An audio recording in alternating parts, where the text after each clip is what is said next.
अस्सलाम वालेकुम, आप देख रहे हैं हो क्या रहा है। मैं हूं Faisal Abbasi, group editor 92 news. Irshad Ahmad Arif सब साथ हैं। शुक्रिया इरशाद साहब आपका। आज 9 अप्रैल 2023 है और 9 अप्रैल 2022 वो दिन था जब इमरान खान को वज़ारत उज़्मा से हटाया गया। एक अदम एतमाद मूवमेंट के ज़रिए इमरान खान के ख़िलाफ़ वोटिंग हुई और उसके बाद इमरान खान मुल्क के वज़ीर आज़म नहीं रहे। जो 9 अप्रैल 2022 का दिन था वो पाकिस्तान की तारीख़ में एक अजीब व गरीब दिन तस्वुर किया जाता है। और उस दिन जो सुप्रीम कोर्ट के हुक्म पर वोट डाले जाने थे कॉन्फिडेंस के लिए, नो कॉन्फिडेंस की मोशन थी, अपोजिशन ये लेकर आई थी। अपोजिशन ने अपनी जो अददी बरतरी है उसको साबित करना था, उन्होंने साबित की। और फिर उसके बाद 9 तारीख को ही जब ये सेशन मुलतवी हुआ तो अगला जो मरहला था, यानी जब तारीख 10 हो चुकी थी तो शहबाज शरीफ साहब वज़ीर आला बन गए, वज़ीर आज़म बन गए, माफ़ कीजिएगा, वज़ीर आज़म बन गए।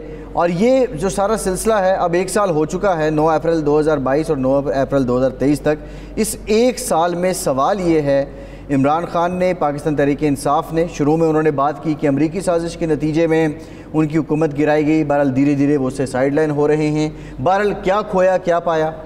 शहबाज शरीफ साहब ने जो मुल्क के वज़ीर आज़म हैं और उनकी जमात ने क्या खोया क्या पाया। उनकी जो इत्तेहादी जमातें हैं जिसमें पीपल्स पार्टी है, मौलाना फजल रहमान हैं, उन्होंने क्या खोया क्या पाया। और सबसे इम्पॉर्टेंट बात यह है कि पाकिस्तान के अवाम ने जिस उम्मीद पे वो तवक्को कर रहे थे कि ये हुकूमत आएगी तो जो पिछली हुकूमत की नाकारकर्दगी है वो ख़त्म होगी, ये कुछ बेहतर परफॉर्म करेगी, उनके दिन क्यों ना बदल सके, ये बहुत बड़ा सवाल है। इरशाद साहब, इमरान खान, नवाज़ शरीफ या शहबाज शरीफ, मौलाना फजल रहमान, आसिफ जरदारी, एक साल में इन्होंने क्या खोया क्या पाया। अच्छा देखिए, पीटीआई की हुकूमत थी 9 अप्रैल की शाम तक और वो रात 12 बजे के बाद ख़त्म हो गई। और शहबाज शरीफ साहब वज़ीर आज़म बने, बिलावल भुट्टो साहब वज़ीर ख़ारजा बने, मौलाना फजल रहमान के साहबजादे जो हैं वो एक सीनियर मिनिस्टर के तौर पर हैं, 4 वज़ारतें हैं उनके पास।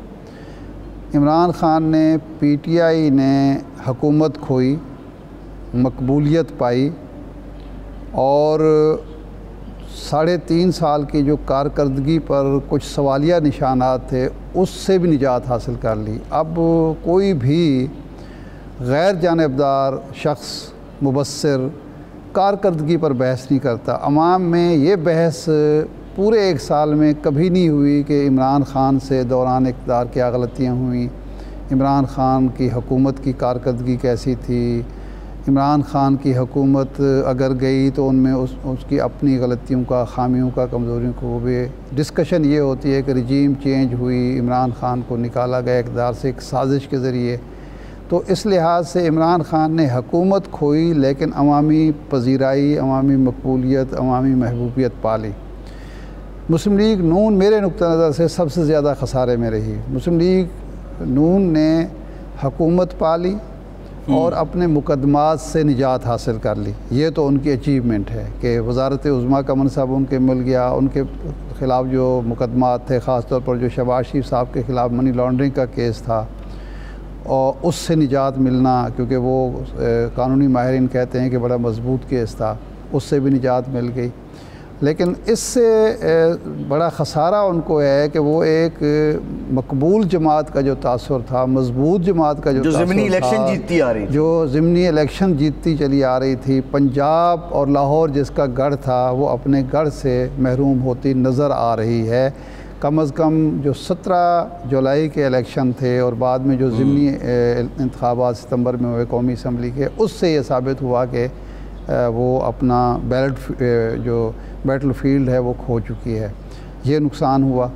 दूसरा, शहबाज शरीफ साहब के बारे में जो तासुर था कि वो बड़े एडमिनिस्ट्रेटर हैं, अच्छे एडमिनिस्ट्रेटर हैं, वो तासुर ख़त्म हुआ और पता चला कि जी वो 1 साल हुकूमत करने के बावजूद ये न सिर्फ ये कि कोई परफॉर्म नहीं कर सके, बल्कि जो हालात मुल्क के थे वो माशी तौर पर, सियासी तौर पर, समाजी सतह पर बिगाड़ का शिकार हुए, ख़राबी का शिकार हुए। बिल्कुल ठीक है। और मुस्लिम लीग की जो पहले अचीवमेंट्स थी वो सारी की सारी मलियामेट होंगी। ये नुकसान हुआ है मुस्लिम लीग को और मियाँ शहबाज शरीफ साहब को।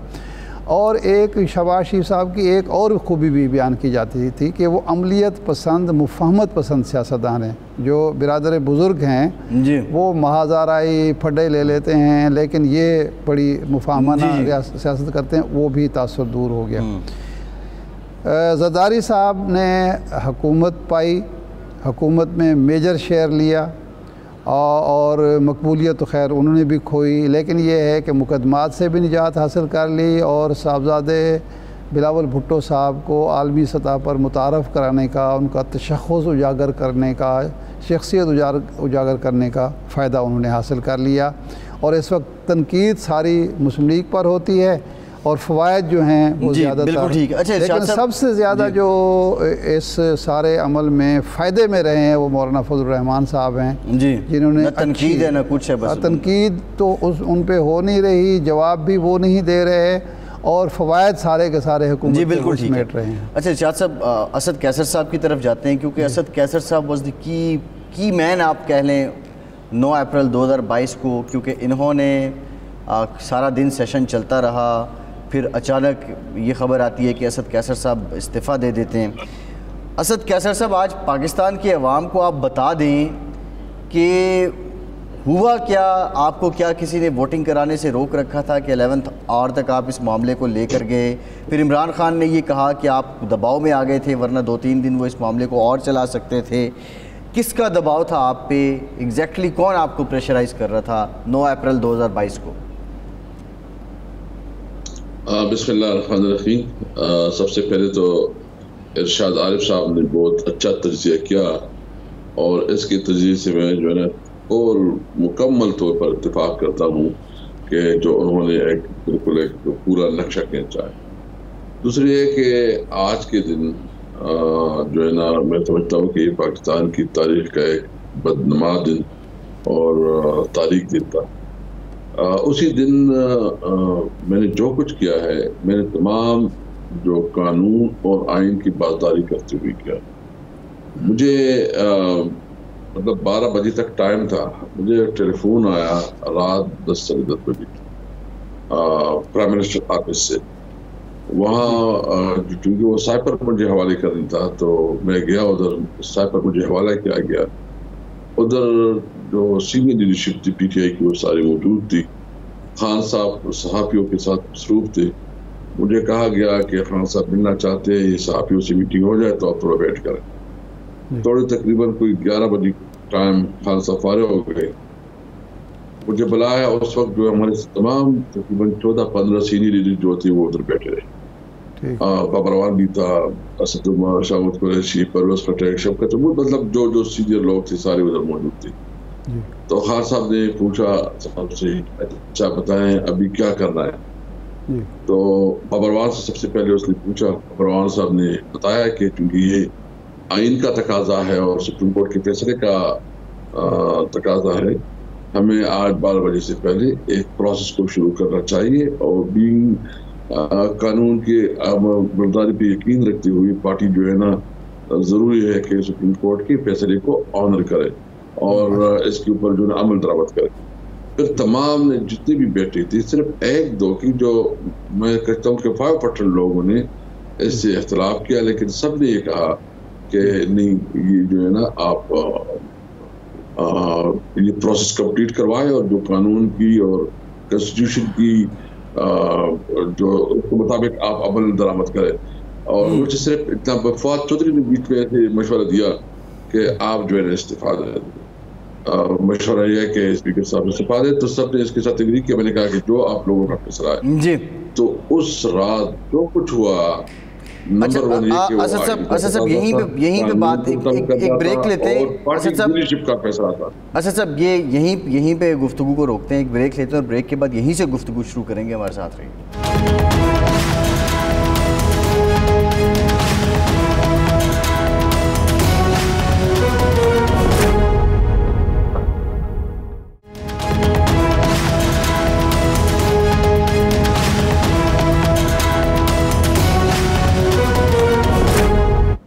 ब्रेक के बाद एक बार फिर से आपको खुशामदीद कहेंगे। असद कैसर साहब, होता ये है कि उसके बाद प्राइम मिनिस्टर हाउस से आप वापस असम्बली आते हैं और असम्बली आके आप अपना इस्तीफ़ा पेश कर देते हैं।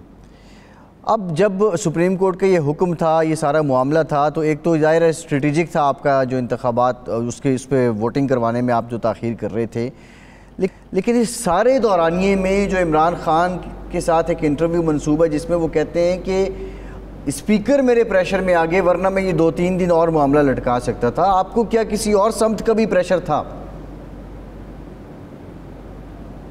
नहीं, कभी भी प्रेशर नहीं रहा। दूसरा यह है कि इमरान खान ने पब्लिकली कभी नहीं कहा। ये जब फौजी साहब ने एक कागज में कहा था उसकी तस्दीक इमरान खान ने इसको ये डिसइंफॉर्मेशन चलाया, मैंने बता दिया कि मैंने जो उस रात फैसला किया ये तमाम पार्टी की लीडरशिप की मशवरे थी। एक तो कानूनी तकाजा था, सुप्रीम कोर्ट का फैसला था, लेकिन वो भी मैंने जो रिकमेंड किया वो खान साहब की और उसमें हुआ उसके मुताबिक में किया, तो इस पर कोई इस किस्म की नहीं है। ये जिस तरह जो है लोग होते हैं मुख्तलिफ फैलाते हैं डिसइंफॉर्मेशन की, मैंने जो कुछ किया है और मैं अपनी कानून और हमने अदालत दिया। आज अपने अपने मफादात को रोकर मारी, अपने मफादात को खातिर में नहीं लाया और इसके बावजूद अदालत के फैसले को नहीं किया। वो फैसला यही चीफ जस्टिस का, यही अदालत थी, उन्होंने फैसला किया। हमने इसको हमारे फैसले के खिलाफ तो जरूर था, लेकिन इख्तिलाफ के बावजूद हमने फैसले को कबूल किया। और आज ये क्या कर रहे हैं?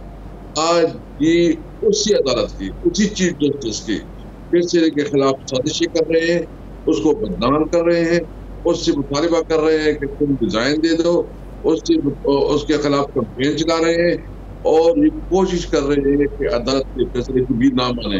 तो ये फैसला है अवाम के सामने कि एक तरफ हमने अपने इक़्तिदार को छोड़ा, अपनी हुकूमत को छोड़ा, इसके फैसले को मंजूर किया, और दूसरी तरफ जो भी नाजायज तौर पर तो अवाम ने इसको मैंडेट नहीं दिया। अवाम ने मैंडेट PTI को दिया था 2018 में कि वो इस पर चला है उसको, और ये छोटा मुरब्बा जो कि 13 जमातें इकट्ठी हो गई हैं, इनको सही है साहब, जिस तरह हुकूमत चला रही है, गवर्नमेंट नहीं कर रही है, इकॉनमी डूब रही है, मुल्क बाकी तरफ बता रही है, इसके बावजूद हुकूमत के साथ चिपटी हुए हैं, अदालत के ऊपर हमलावर कर रही है। अवाम की तरह करे तो कौन किधर खड़ा है? असद कैसर साहब, ये फरमाएं कि आज 1 साल गुजरने के बाद आप क्या समझते हैं एक सीज़न सियासतदान के तौर पर और 1 साल तजर्बे की बुनियाद पर कि आपका असम्बली का बायकाट करना, इस्तीफ़े देना, सिस्टम से बाहर निकल आना, फिर असम्बलियाँ तोड़ना, ये दुरुस्त फ़ैसला था या ये एक नुकसानदेह फ़ैसला था मुल्क के लिए इस लिहाज से कि मुल्क अदम इस्तेहकाम का शिकार हुआ, आपकी पार्टी के लिए इसलिए कि पार्टी पर उफ्ताद आई, मुकदमात, जेलें, गिरफ्तारियाँ, ये सारा कुछ हो रहा है, तो आप नहीं समझते कि आप सिस्टम का हिस्सा होते तो शायद ज़्यादा फ़ायदे में रहते? देखिए, इस पर दो राय तो ज़रूर है और इस पर जो है ना पार्टी के अंदर एक ओपिनियन डिफरेंस है, लेकिन जब एक कलेक्टिव डिसीजन हो जाती है तो फिर कलेक्टिव डिसीजन को ऑन किया जाता है। मैं समझता हूँ कि इस वक्त और हमने इस अपने फैसले को रिव्यू भी किया। आपको पता है कि अभी हमारे केसेस अदालतों में हैं और हमारी ख्वाहिश है, क्योंकि जो स्पीकर साहब ने अपनी डिपिटेशन की थी और जो उसने अपनी तौर पर कहा था कि मैं तब रिजिग्नेशन मंजूर करवाऊंगा जब हैंड राइटिंग हो, जब मैं तसल्ली करूंगा या कि को बुलाऊंगा, लेकिन वो सिर्फ बात एक सियासी बेहद था और उसको जब अपने जो उसकी लीडरशिप है उसकी तरफ से जो डायरेक्शन मिली कि आप इनकी रिजिग्नेशन मंजूर करें तो उसने करवा दी, कि जो अफसोसनाक है।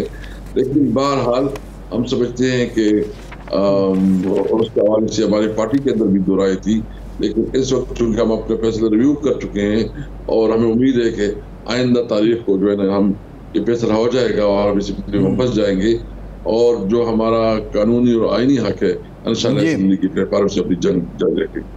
सही है। अच्छा असद कैसर साहब, इस वक्त हुकूमत का नुक्ता नज़र ये है कि अगर सूबों में इलेक्शन हो जाते हैं तो उसके असरात मरकज़ी इलेक्शन पर, कौमी असम्बली के इलेक्शन पर भी पड़ेंगे और मामलात ख़राब भी हो सकते हैं। और दूसरा ये है कि एक ही दिन में अगर इलेक्शन होते हैं तो एक इत्तेफाक राय की पोजीशन होगी।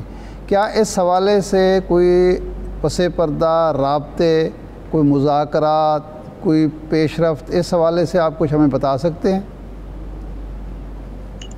अभी तक तो कोई मुझे कोई राबिता, कोई कॉन्टेक्ट तो इस वक्त कोई नहीं एस्टेब्लिश हुआ। टीवी पे कल जो है पीपल पार्टी की कमर जानकार ने बात की थी, लेकिन कोई अमली राबिता नहीं हुआ है जी। और हम समझते हैं कि देखिए, अगर ये एक दिन करे तो एक दिन के लिए फार्मूला भी बताए ना कि उसका क्या मतलब है। अगर इसका मतलब ये है कि इलेक्शन जो है पंजाब की और KPK की, जो कि इस वक्त केयर टेकर गवर्नमेंट है, और वहाँ आप जो है ना इसको लंबा करें, तो किस कानून के तहत लंबा करेंगे? सिर्फ ये बताएं कि ये जो मेरे ख्याल में 22 अप्रैल को इस केयर टेकर गवर्नमेंट की जो है ना वो खत्म हो गई है, तो ये किस कानून के तहत आगे होंगे? दूसरी बात ये है कि ये खुद सिंध में बैठे होंगे, इनके पास हुकूमत होगी सिंध में, इनके पास हुकूमत होगी वफाक में, और ये हमें दर्द देते हैं। तो पहले बताया कि क्या ये नेशनल असम्बली और सिंध की असम्बली तोड़ने के लिए तैयार है? अगर तैयार है तो इसका क्या प्रोसीजर है, क्या तरीका? मतलब हुकूमत अपना एक प्रॉपर जाम पैकेज के आ रहा है। सिर्फ ये पब्लिक ओपिनियन को चेंज करने के एक दिन की रेट टिकाए हुए हैं। तो सबसे पहले बताया कि वो क्या चाहते, क्या वो सिर्फ हमसे वो कुर्बानी का मुतालबा करते हैं, या उनका ये भी ख्याल है कि नहीं वो भी असम्बली तोड़ेंगे, उसमें अगर कोई अमेंडमेंट की जरूरत है उसके लिए कोई कानून साजी भी करेंगे। तो इस पे एक जामी पैकेज के लिए आए। हमने हमेशा बात की है कि मुज़ाकरात के लिए तैयार है, लेकिन उसके लिए ज़रूरी है कि हुकूमत अपना दिखाए कि वो किस तरह इसके लिए चाहते हैं, और तब मुमकिन होगा मुज़ाकरात जब एक क्लियर अपनी पॉलिसी बताए कि नेशनल असम्बली सिंध हुकूमत को के लिए उसका क्या सोच है और वो किस तरह इसको करते हैं। अगर हमसे सिर्फ मुतालिबा करते हैं कि एक दिन, तो ये नामुमकिन है जी। अच्छा असद साहब, एक मामला और है जो नेशनल सलामती कमेटी का इजलास हुआ है, उसमें ये कहा गया कि दहशत गर्दों के ख़िलाफ़ नरम गोशा अपनाने की वजह से पाकिस्तान में दहशत गर्दी की लहर, अभी जो हालिया लहर है वो पैदा हुई है, और ज़ाहिर है हुकूमत आपकी थी, नरम गोशा आपने अपनाया, मुज़ाकरात आपने किए, लोगों को आप वापस लेकर आए। तो ये पॉलिसी ओवरऑल देखा जाए तो ये अफ़गान पॉलिसी नाकाम क्यों हुई है आपकी हुकूमत की? देखिए, सबसे पहले बात तो ये है कि हमारे वक्त में तो कोई मुज़ाकरात बाकायदे नहीं हुए। हमारे टाइम में सिर्फ एक पॉलिसी डिस्कशन हुई थी, वो असम्बली में हुई थी कि अगर हम ये डिस्कशन करें उस पर तमाम, आपको पता है कि नेशनल असम्बली में एक कोई जो हमारा नेशनल सिक्योरिटी कमेटी है उसके ऊपर जो है ना तमाम पॉलिटिकल पार्टीज को मदऊ किया गया था, उस पर ब्रीफिंग दी गई थी, डिस्कशन हुई थी, कोई हमने प्रैक्टिकल स्टेप नहीं लिया था। उसी दौरान तो फिर उसकी इमीडिएट बात जो है फिर हमारी हुकूमत अप्रैल में ख़त्म हो गई, क्योंकि मेरे ख्याल में जनवरी की एंड में या फरवरी में ये हमारे इजलास हुए थे, तो हम तो कोई प्रैक्टिकल इक़दाम नहीं कर सके थे।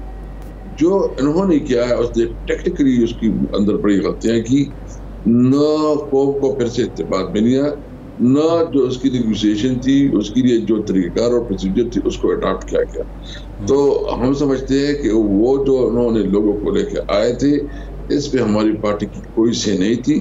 आप थोड़ा सनाउल्लाह की खुद स्टेटमेंट देखे और उसकी बातें देखे, और जो दीगर उसकी जो इंफॉर्मेशन मिनिस्टर थे, तो ये जो कुछ हुआ इम्प्लीमेंटेशन हुई ये हमारे दौर में नहीं हुई थी। हमारी सिर्फ एक पॉलिसी के हवाले से एक डिबेट ज़रूर हुई थी, लेकिन इसके बाद हमारी हुकूमत ख़त्म हो गई और हम उसकी इल्म रहे कि आगे क्या हुआ। नहीं, असद साहब, एक कमेटी बनी जिसके मोहम्मद अली सैफ साहब जो है आपके वहाँ थे, मिनिस्टर थे, एडवाइज़र थे, वो भी उसका हिस्सा थे, और मुज़ाकरात की बात भी चलती रही। और इमरान खान साहब तो डिफ़ेंड करते हैं, इमरान खान साहब तो डिफ़ेंड करते हैं उस पॉलिसी को कि जी बिल्कुल उनको वापस आना चाहिए था। वो ये कहते हैं कि हमारे बाद उस पर पेशरफ्त नहीं हुई, इसकी वजह से दहशतगर्दी बढ़ी। नहीं, देखिए, मैंने बताया कि हमारी तो पॉलिसी क्लियर है, हम तो हमेशा मुज़ाकरात के हामी रहे हैं, हमने मुज़ाकरात की बात की है, और हम समझते हैं कि मतलब आप किसी को मुकम्मल तौर पर ख़त्म नहीं कर सकते, लेकिन इसके लिए तरीक़ाकार, प्रोसीजर और आपकी पॉलिसी क्या होनी चाहिए उसके हवाले से हमारे इस पर इख्तिलाफ है। और हम समझते हैं कि जो पॉलिसी और जो तरीक़ाकार अपनाया गया वो दुरुस्त तरीका नहीं था, उस तरीके से नहीं हो सकती। उसके लिए जो है ना आपकी काफ़ी चीज़ें होती है, और उसमें अगर कोई आपके पास लंबा टाइम हो तो इसके ऊपर हम पूरा प्रोग्राम कर सकते हैं। लेकिन बहरहाल मैंने जो बात की है वही कहता हूँ कि हमारी पार्टी जो है ना फिर आगे प्रोसेस से हमारी हुकूमत, हमारी खुद की हुकूमत थी, हमारे चीफ मिनिस्टर साहब से हमने बात की, वो डायरेक्ट इस मामला से इल्म थे। अगर कोई इंडिविजुअल इसमें शामिल हुआ हो तो वो उसकी इंडिविजुअल एक्ट हो सकती है, वो पार्टी पॉलिसी नहीं थी। जी बिल्कुल ठीक, बहुत शुक्रिया असद कैसर साहब, आप हमारे साथ मौजूद थे, साबिक स्पीकर कौमी असम्बली। एक ब्रेक के बाद हाजिर होते हैं, हमारे साथ रहिए।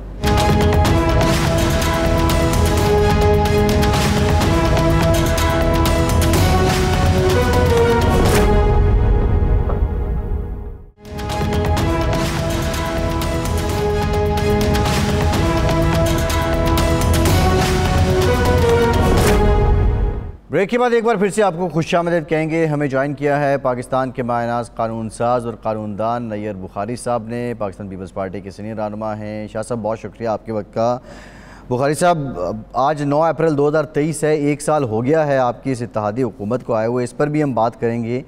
लेकिन आज जो काबीना ने ये फ़ैसला किया है कि इलेक्शन कमीशन को जो फ़ंड्स दरकार हैं पंजाब में इंतखाबात के लिए, ये मामला अब पार्लियामेंट को भेज दिया जाएगा।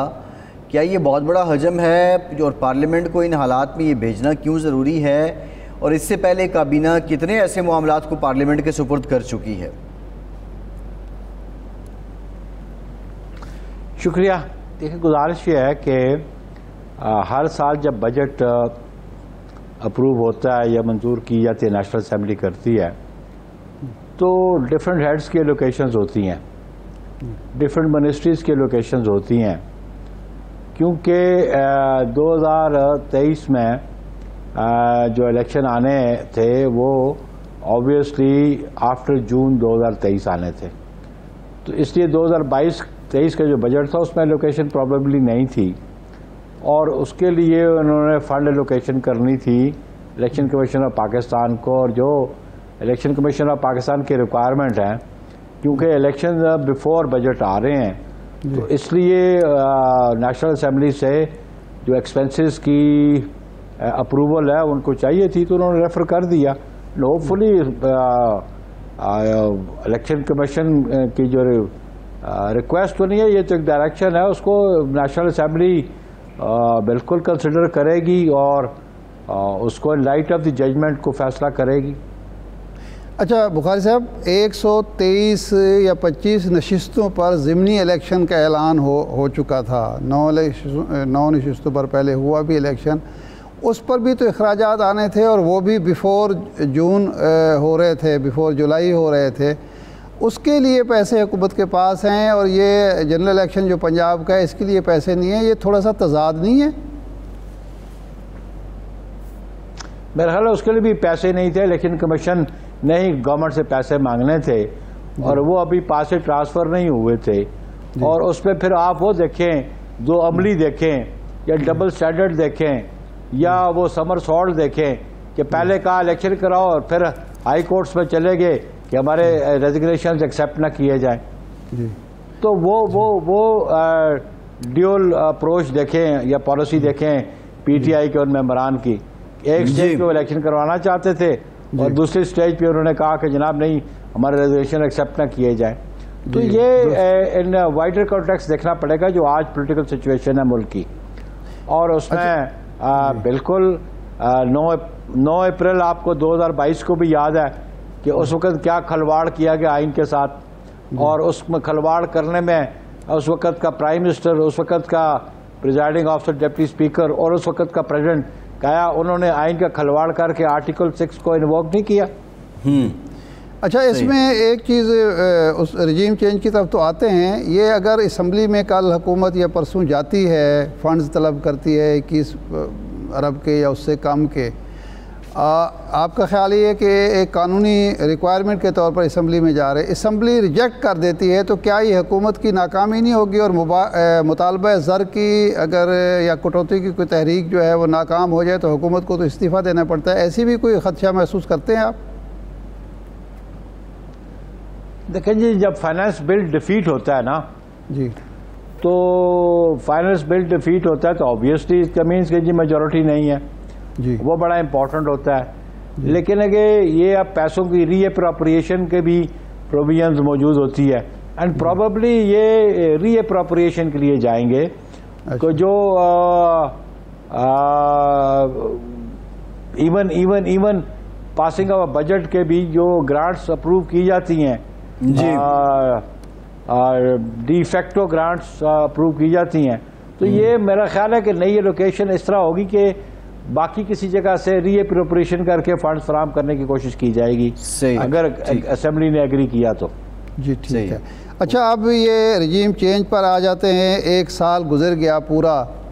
आप ये समझते हैं मुस्लिम लीग नून को एक तो फ़ायदा हुआ, उनको वजारत उज़्मा मिल गई, इक़्तिदार में आ गए, उसके अलावा मुकदमात भी ख़त्म हो गए, नैब के जो है मामलात भी ठीक हो गए।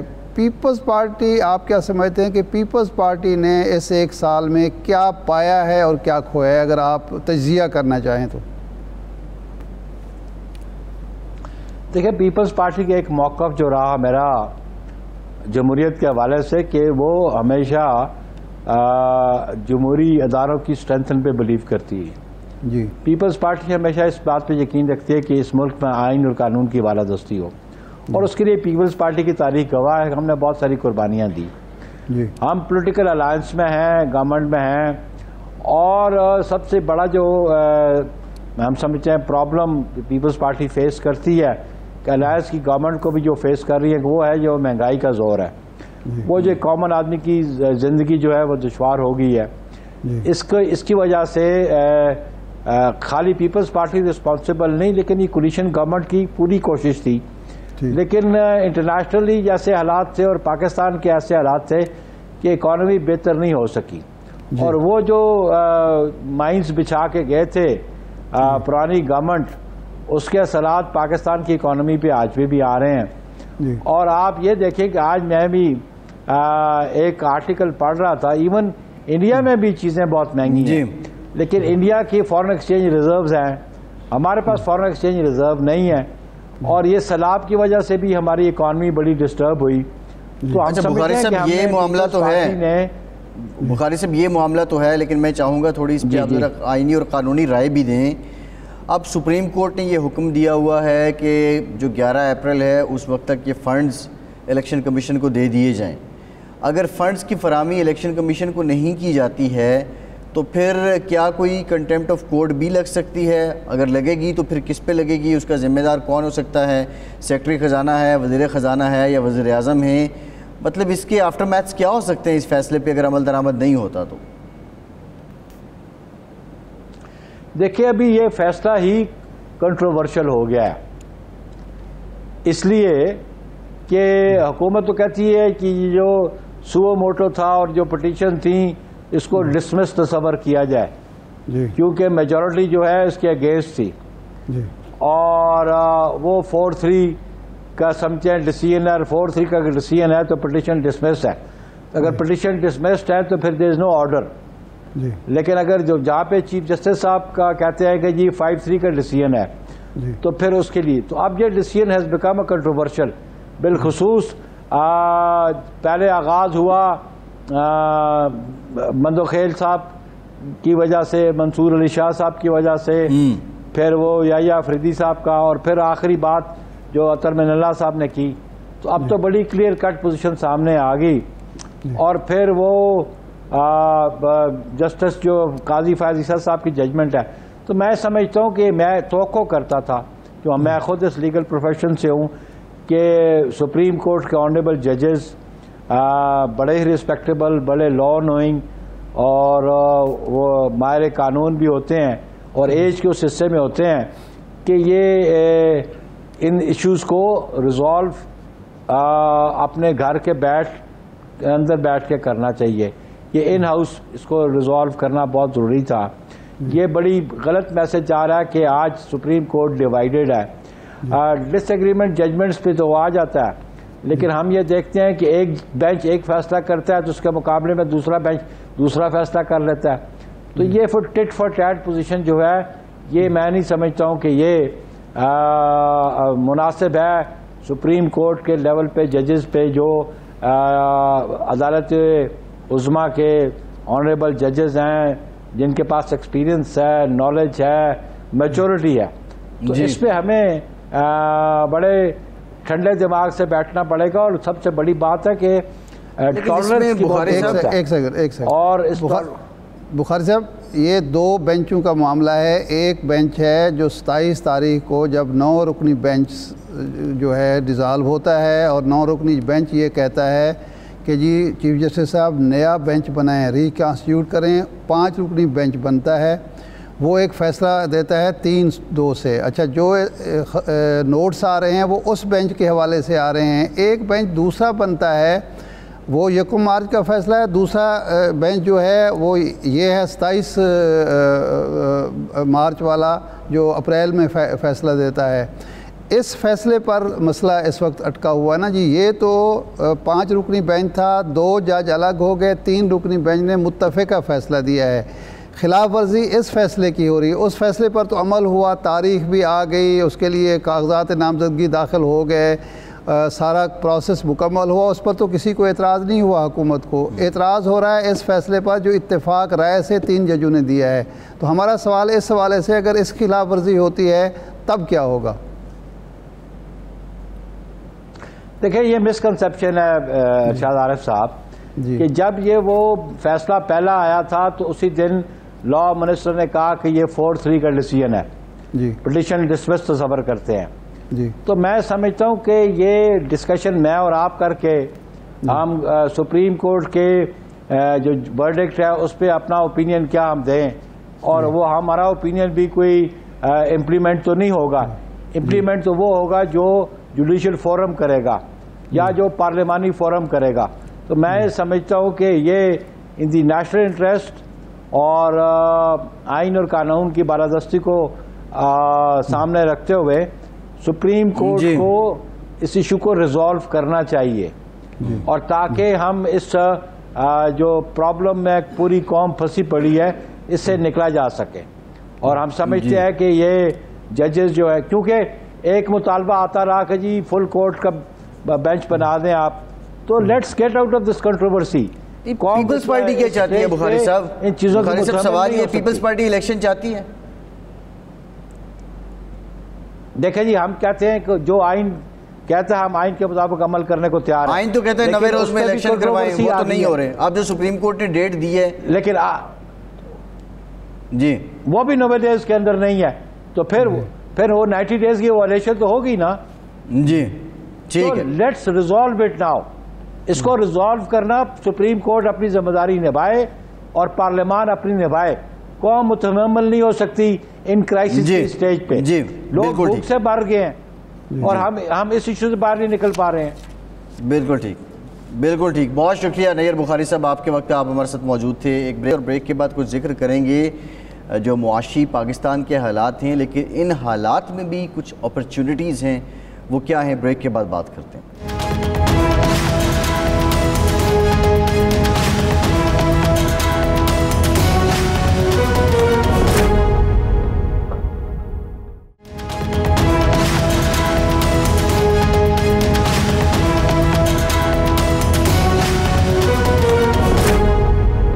ब्रेक के बाद एक बार फिर से आपको खुशामदीद कहेंगे। पाकिस्तानी मईशत की जो हालत है वो आपके सामने है, और पान में जो इंडस्ट्रियलिस्ट है, जो कारोबारी तबका है, वो बहुत ज़्यादा शिकवा करता है कि जो कॉस्ट ऑफ डूइंग बिज़नेस है वो बहुत ज़्यादा है।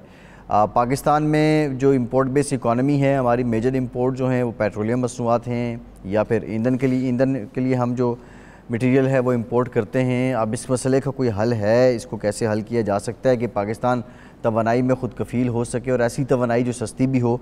इन्हीं मामलात पे बात करेंगे। जिब्रान नियाज़ साहब हमें ज्वाइन कर रहे हैं, ओवरसीज़ पाकिस्तानी हैं, बेस्ट सेलर हैं अमेज़ोन के।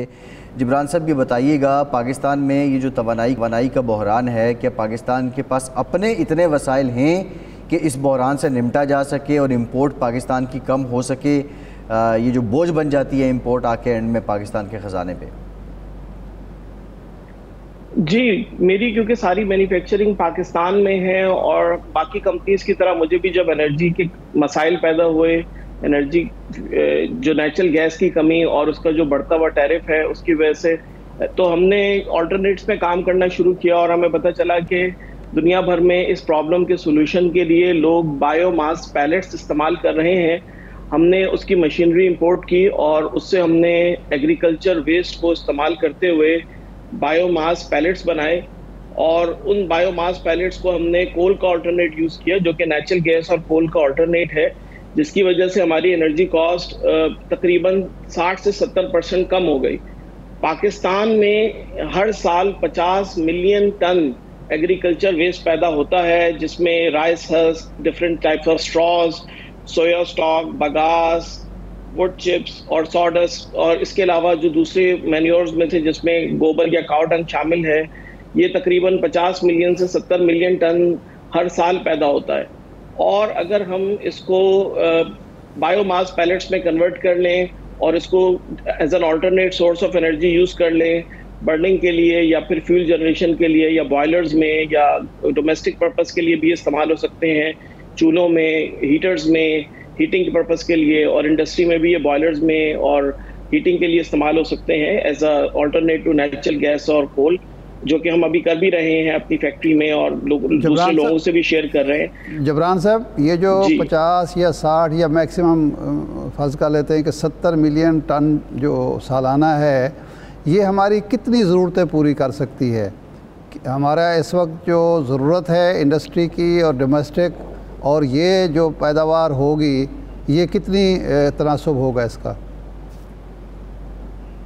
देखिए, अगर हम इसको एग्जैक्ट कन्वर्ट करें और सारा का सारा हम सब्सटीट्यूट कर लें तो ये इतना है कि 7 to 10 बिलियन डॉलर की एनर्जी की इंपोर्ट सब्सटीट्यूशन कर सकता है। और ना सिर्फ ये 7 to 10 बिलियन डॉलर की इंपोर्ट सब्सटीट्यूशन कर सकता है पाकिस्तान में, बल्कि एनर्जी की कॉस्ट को 40 to 70% कम भी कर सकता है। जो हमारी इंडस्ट्रीज इसलिए बंद हो रही हैं क्योंकि वो एफिशिएंट नहीं है, उनकी कॉस्ट को ये तकरीबन 40, 50, 60 या 70% तक भी कम कर सकता है। और जो डोमेस्टिक कस्टमर जैसे कि एलपीजी इस्तेमाल कर रहे हैं, उनमें उनकी भी जो गैस की कॉस्ट है या एलपीजी की कॉस्ट है, उसको भी तकरीबन 70% तक ये कम कर सकता है अगर हम, क्योंकि वो कस्टमर अभी भी वुड चिप्स के पैलेट्स इस्तेमाल कर रहे हैं, लेकिन अगर वो ये बायोमास के पैलेट्स इस्तेमाल करते हैं तो वो 60 रुपए के वुड के पैलेट्स की जगह ये 10 से 15 रुपए या 20 रुपए के एग्रीकल्चर वेस्ट के पैलेट्स इस्तेमाल करेंगे। और ये जो पैलेट्स हैं, इनको अभी हम ज़ाया कर रहे हैं, बल्कि हम इनको जला देते हैं एग्रीकल्चर वेस्ट को, जिसकी वजह से फॉग पैदा होती है और माहौलियाती तबाही होती है। जबकि अगर हम इसको जब ड्राई करके पैलेट्स में कन्वर्ट करते हैं तो ये माहौल दोस्त है, ये एनवायरनमेंट फ्रेंडली है, इसका बहुत ज़्यादा लो कार्बन एमिशन है, बल्कि ये कोल और नेचुरल गैस से भी 2, 3 या 4 गुना कम कार्बन एमिशंस करता है, जिसकी वजह से पाकिस्तान में एनवायरनमेंट के लिए भी बहुत अच्छा है।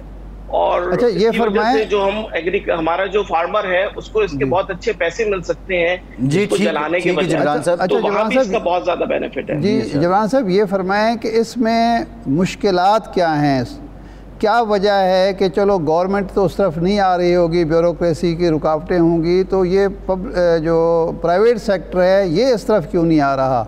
इसमें भी कोई हुकूमत की तरफ से, ब्यूरोक्रेसी की तरफ से कोई मुश्किलात दरपेश हैं जिसकी वजह से इस तरफ लोग नहीं आ रहे, राग़िब नहीं हो रहे?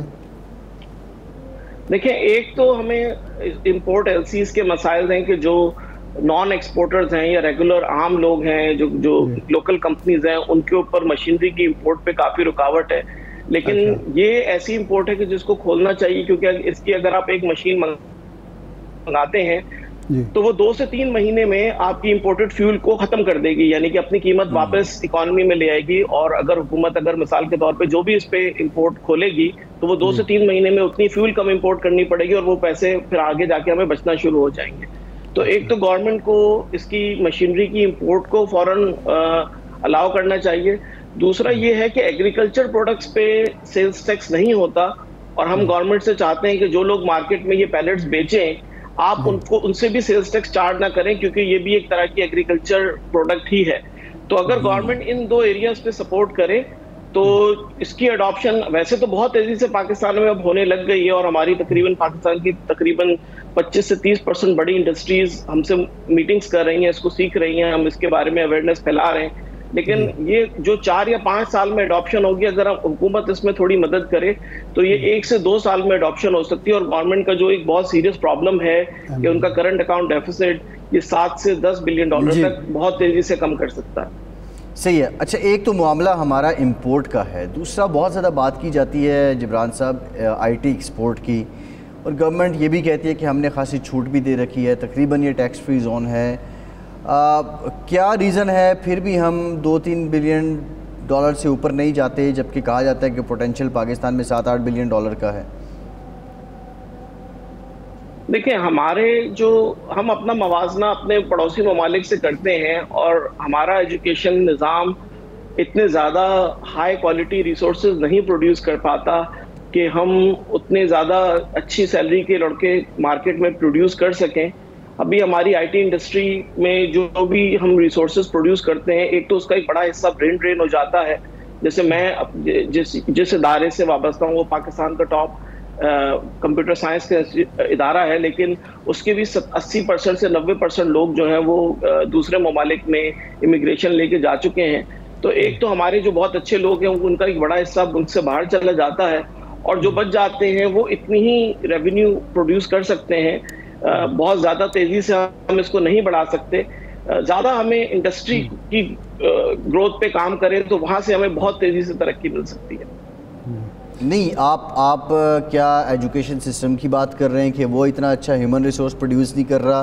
अगर ह्यूमन रिसोर्स अच्छा है तो पाकिस्तान में कोई इतनी ख़ास सहूलियात नहीं हैं, कोई आईटी पार्क्स नहीं हैं, कोई पर्क्स नहीं हैं, कोई प्रिविलेजेस नहीं हैं। रीज़न क्या है कि पूरी दुनिया अब ऑटोमेशन पे जा रही है, ई कॉमर्स पूरी दुनिया में तरक्की कर रही है, लेकिन हमारी एक्सपोर्ट्स नहीं बढ़ रही है कि हम मैट्रिक के सिस्टम के बाद जी फरमाएं। जी जिब्रान साहब। जी देखिए, हमारा जो मैट्रिक के बाद जो हमारा पूरा सिलसिला है, क्योंकि मैं यूएसए में रहता हूं तो आपका यहाँ से कंपैरिजन बताऊंगा, तो यूएसए में 12वीं जमात तक एजुकेशन फ्री है, और उसके बाद लोगों को पढ़ने के लिए स्टूडेंट लोन मिलता है गवर्नमेंट की तरफ से आसान शराइत पे, बगैर किसी सिक्योरिटी के। तो एक तो 12 साल तक हुकूमत एक अच्छी तालीम प्रोवाइड करती है, और फिर जो आला तालीम के लिए हुकूमत जो है वो लोगों पे बहुत ज़्यादा खर्च करती है, और वो समझती है कि ये बहुत खर्चे का काम है, उसके लिए स्टूडेंट्स को लोन दिया जाता है, और फिर वो कई साल तक जॉब्स करके वो लोन पे ऑफ आसानी से कर लेते हैं। तो एजुकेशन पे क्योंकि वो ज़्यादा खर्च कर पाते हैं, और स्टूडेंट लोन की शक्ल में जो हमारी ग्रेजुएट जो हाई लेवल एजुकेशन है उसकी क्वालिटी बहुत बेहतर हो जाती है, तो ज़्यादा क्वालिटी रिसोर्सेज यहाँ पे प्रोड्यूस हो पाते हैं। हमारे यहाँ क्योंकि इतनी ज़्यादा लोग अफोर्ड नहीं कर सकते हायर एजुकेशन, और जो हमारी प्राइमरी एजुकेशन है उसमें रीडिंग पे फोकस नहीं है, जिसकी वजह से कॉम्प्रिहेंशन डेवलप नहीं हो पाता लोगों का, किताबें पढ़ने का इतना रुझान नहीं है। तो शुरू से फिर जब तक वो 10वीं 12वीं जमात तक आते हैं, वो जब पढ़ते हैं तो उनका कॉम्प्रिहेंशन कमज़ोर होता है, उनको समझ कम आता है, और उसकी वजह से जब वो आगे जाते हैं तो वो इतना आगे नहीं बढ़ पाते, वो उनको पढ़ने में समझने में मुश्किलात होती हैं, और वो जब मुश्किल चीज़ें समझते हैं तो वो उस लेवल पे जिस लेवल पे पूरी दुनिया है हम लोग नहीं आ पाते। तो हमारा जो एजुकेशन सिस्टम है उसमें जो प्राइमरी है, सेकेंडरी है, फिर उसके बाद कॉलेज है, तमाम लेवल को पे अपग्रेड करने की ज़रूरत है, इसको ज़्यादा प्राइवेटाइज करने की ज़रूरत है, और ज़्यादा इसमें मनी की ज़रूरत है कि हमारे जो टीचर्स हैं वो हाईली पेड हो, उसमें कंपटीशन हो, इदारे ज़्यादा फीस चार्ज कर सकें ताकि आखिरी रिसोर्सेज प्रोवाइड कर सकें। जिब्रान साहब, आखिरी सवाल, 20-25 साल की कोशिशों के बाद अमेज़ॉन पाकिस्तान में आया, यहाँ से लोगों ने बड़ी खुशियाँ मनाई कि जी हमें वहाँ तक रसाई मिल गई है, लेकिन अब सुना है कि मामलात कुछ ख़राब जा रहे हैं। इसके बारे में कुछ हमें बताइए कि हमारी तरफ से या हुकूमत की तरफ से या प्राइवेट सेक्टर की तरफ से क्या गलतियाँ हुई जिसकी वजह से वो मतलूबा नतायज हम हासिल नहीं कर पाए। अच्छा देखिए, ये जो हमने एक खबर थोड़ी सी इसको हमने ओवर सेलिब्रेट किया कि अमेज़न पाकिस्तान में आया, तो अमेज़न तो दुनिया के 150-200 मुल्कों में से अकाउंट ओपन करने की इजाज़त देता था, और जितनी भी बड़ी कंपनीज हैं वो डायरेक्टली अमेज़न में, यूके में, यूरोप में अपनी कंपनियां खोल के वहां से बिजनेस कर सकती थी। तो पाकिस्तानी कंपनियां जो अगर हम खोल भी लें तो उससे उनको कोई बहुत ज़्यादा एडवांटेज नहीं मिलता कि वो पाकिस्तान में खोलें या अमेरिका में खोलें। सब लोगों के दोस्त हैं, रिश्तेदार हैं दूसरे मुल्कों में, तो वो दूसरे मुल्कों में भी डायरेक्ट कंपनीज खोल सकते थे। असल में तो ये है कि अगर हम पाकिस्तान से अमेज़न का अकाउंट खोल भी लें, तो हम जब पाकिस्तान से अपनी प्रोडक्ट्स यूएस से एक्सपोर्ट करेंगे तो उसकी शिपिंग कॉस्ट इतनी ज़्यादा है कि वो वायबल नहीं है। असल बिजनेस तो वही है कि हमें यूएसए में ही अपनी कंपनियां खोलें, और वहीं पाकिस्तानी कंपनियां अपनी ब्रांड्स को यूएसए में एक्सपोर्ट करके यूएसए कंपनी के थ्रू बेचे, जो कि एक सही तरीका है इसको करने का। जी जिब्रान नियाज़ साहब, बहुत शुक्रिया आपके वक्त का, आप हमारे साथ मौजूद थे। इरशाद साहब शुक्रिया, प्रोग्राम का टाइम ख़त्म हो गया, इजाज़त दीजिए।